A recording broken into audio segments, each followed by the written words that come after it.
কতবার দোয়া ইউনুস পাঠ করলে গাইবী সাহায্য পাবেন আপনি। আল্লাহ রাসূল সাল্লাল্লাহু আলাইহি সাল্লাম তিরমিজি শরীফের বর্ণনা বলেন 3505 নম্বর হাদিস, আল্লাহ রাসূল বলছে যারা দোয়া ইউনুস পাঠ করে আল্লাহ পাকের কাছে কোনো কিছু চায়, আল্লাহ পাকের কাছে সাহায্য প্রার্থনা করে, আল্লাহ রাব্বুল আলামিন সঙ্গে সঙ্গে তাকে সাহায্য নাজিল করে। অনেক মুহাদ্দিস, অনেক মুফাসসির এই আয়াতটাকে, এই দোয়াটাকে দোয়া ইউনুসও বলে থাকেন। এটা আল্লাহ রাব্বুল আলামিনের গায়বী সাহায্য পাওয়ার একটি অন্যতম একটি দোয়া।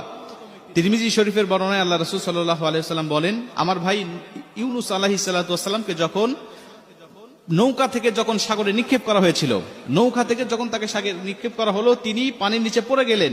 পানির গভীরে যাওয়ার পরে তাকে মাছ খেয়ে ফেললেন। তিনটা অন্ধকারের মধ্যে তিনি পড়ে গেলেন, পানির অন্ধকার, মাছের অন্ধকার, রাতের অন্ধকার।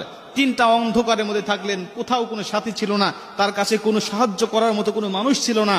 তিনি জানতেন যে আমাকে আল্লাহ পাক ছাড়া কেউ সাহায্য করতে পারবে না। তখন ইউনুস আলাইহিস সালাতু ওয়াসসালাম আল্লাহ পাকের কাছে দোয়া ইউনুস পাঠ করতে লাগলেন।